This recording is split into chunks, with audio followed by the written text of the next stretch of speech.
એની સાથે સાથે મુખ્યમંત્રી શ્રી ભૂપેન્દ્રભાઈ પટેલના માર્ગદર્શનમાં ગુજરાતના યુવાનોને વધુમાં વધુ તક મળે તે માટે ગુજરાત પોલીસ વિભાગની ચાલુ મહિનામાં જ ગુજરાત પોલીસ દળમાં કુલ 14,507 નવી જગ્યાઓ માટે ભરતી પ્રક્રિયા જાહેર કરવામાં આવશે, જેમાં પીએસઆઈ, લોકરક્ષક જેવી મુખ્ય કેડરના 13,591 જગ્યાઓ અને ટેકનિકલ કેડરની 916 જગ્યાઓનો સમાવેશ થાય છે।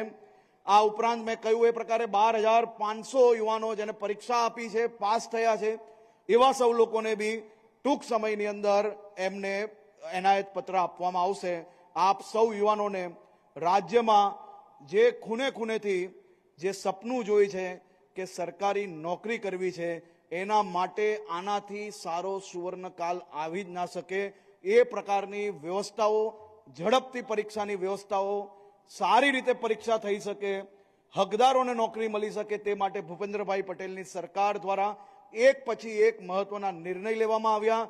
સફળતાપૂર્વક પરીક્ષાઓ પૂર્ણ થાય છે અને નોકરીના એનાયત પત્ર બી ઝડપથી લોકોને આપવામાં આવે છે।